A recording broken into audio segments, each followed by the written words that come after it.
Hi, my name is Tom Wilson. I'm the priest over at All Saints Episcopal Church in Southern Shores, North Carolina. This is the sermon for Sunday, the 16th of March, 2014. And the title of this is Through the Unknown Remembered Gate. This is based on the lessons for that day. It is Genesis 12, 1 through 4. That's the calling of Abram. Romans 4, 1 through 5, and 13 through 17, which is the justification by grace, and John 3, 1 through 17, which is the Nicodemus story, and Psalm 121, I shall lift up my eyes to the hills from whence cometh my salvation.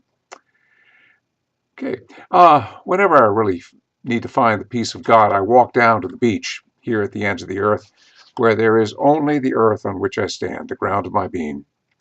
And I look at the vastness of the ocean and the beauty of the sky, and I think, my Lord God made all this. And what are my problems in comparison to all this? This is the ocean of God in which all life begins and into which all life will flow. I am at the starting and the ending. I am standing at the unknown, remembered gate.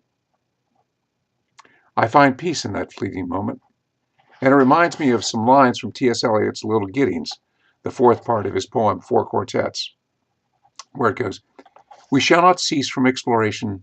At the end of all our exploring will be to arrive where we started, to know the place for the first time, through the unknown, remembered gate, until the last of earth left to discover is that which was the beginning, at the source of the longest river, the voice of the hidden waterfall, and the children in the apple trees, not known because not looked for, but heard, half heard, in the stillness between the two waves of the sea." In years gone by, I would go to the mountains in order to be spiritually refreshed, and I would look at the high peaks and get that sense of peace. What grandeur, what mountains, what wonders. I would quote from the opening lines of the King James Version of the 121st Psalm. It says, "I'll lift up mine eyes to the hills, from whence cometh my help." There was no question about it for me. I just stopped at the first line because the mountains gave me all the peace I needed at the time. All I wanted to do was to stay on the surface with the passive God of nature. Mountains are good metaphors for moving into the numinous, because from the beginning of time, most religions have placed their holy sites and altars on top of mountains or in buildings shaped like mountains, thrusting out of the limits of the earth where it touches the sky. We still have remnants of that pre-Christian archetypal symbol in church spires and steeples. As I progressed in my spiritual journey, I read past the first line of the 121st Psalm, and I saw that the psalmist went beyond the mountains and said that help does not come from just the hills, but from the presence of the Lord, the maker of heaven and earth. This psalm is one of 8 psalms called the Songs of Ascent, which people were to sing as they went up to the holy space.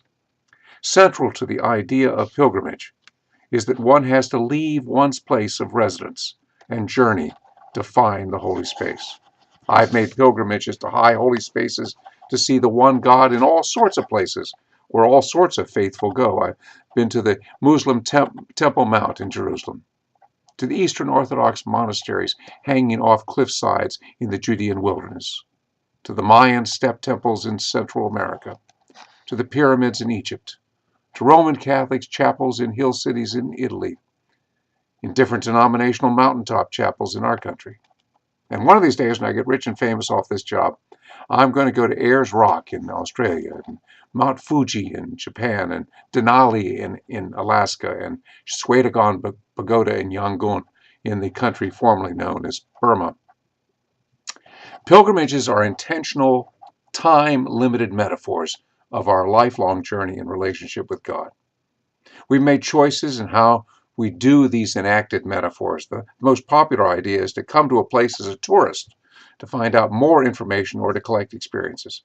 And there is a moment when I love to touch the rocks and connect to centuries of people coming to holy spaces, and the history books just comes alive. However, this tourist moment fades and is replaced by an openness to asking God to change me seeing my life as just collecting experiences and things. In those fleeting moments, I know I will go home, but home will be different because I am different. And every trip I take, I come home across the bridge, and Pat and I hooed in thanksgiving for ending the journey. But I am different. We shall not cease from exploration till the end of all of our exploring will be to arrive where we started and to know the place for the first time. In the Hebrew Testament lesson for today from Genesis, Abram has a visit from God. I think it's a dream or a vision. Oh, come on. You knew that a dream would come into the sermon. A dream in which God calls him to enter into such a journey to a place far from home, and which will never be a comfortable home for him. Yet it is the journey of faithfully not knowing that is important, rather than the destination one can claim.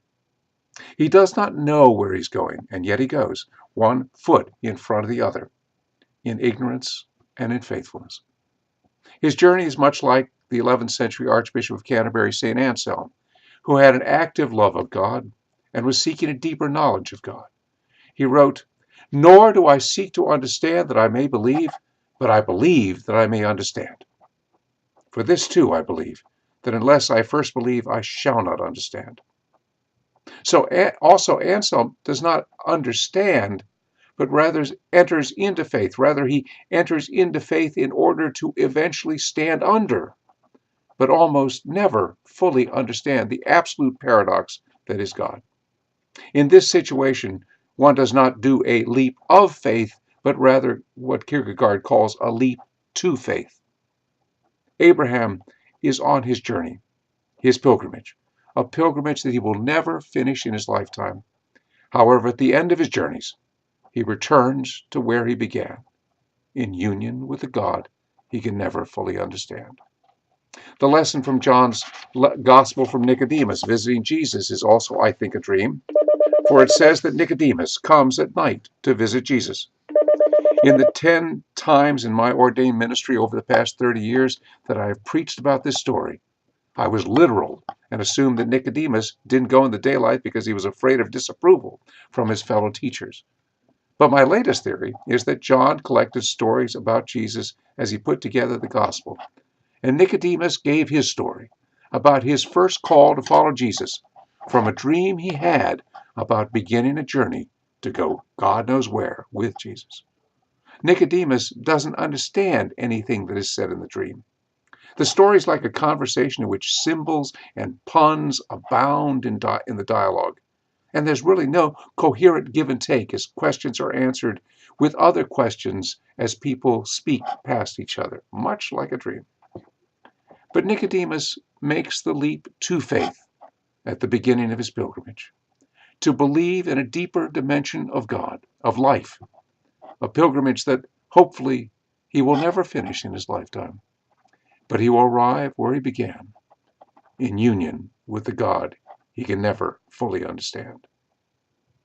Most of us in this church here in Southern Shores came here from somewhere else, as we left the places we knew and came to find a deeper dimension of life.